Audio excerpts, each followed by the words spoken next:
so our plan was we wanted to get another truck. We're up to 3 trucks right now, 2 projects, 1 mow truck. Yep. We were planning on having another project truck right now for getting ready for this fall rush, because obviously we're in New England. But we honestly, like, we probably spent $2,000 if I looked at the report on marketing all of spring. And then we've probably spent, I think I just saw like $15,000 in marketing this summer. Yep. And we have barely kept the schedule full. Yep. Like, I'm talking like maybe booking out like a week and a half all year. Like, we basically had people quit because they're only getting 30 hours a week. Yep. And we only had 6 people in the field.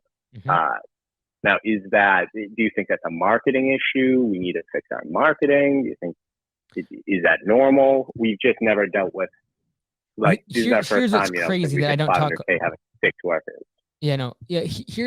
Here's what it's crazy. Like, I talk all the time about, like, marketing should be spent in the spring rush because that's when your customer acquisition cost is lowest, but no one does it because they're so busy. Well, the flip side is true. And that is, when demand goes down and everyone needs work, guess what they do? They go spend money on marketing. Guess what that does? It drives the cost per click up. So what you're experiencing right now is not only because demand is low, it's also because everyone else is trying to spend money on marketing too.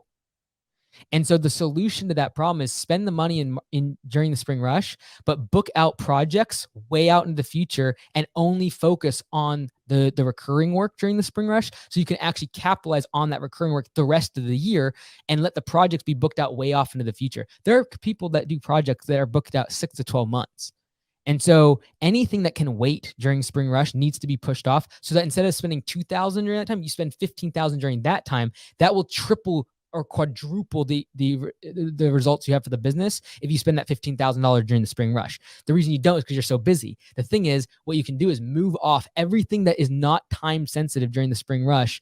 All that, like that project truck should become a mowing truck during the spring rush. Every single project you start booking out during these months when you're slower, and that's going to allow that when the mowing comes down, things start slowing down from spring rush. That's when you're picking up for the projects, and you should be booking out 3-4 months on those.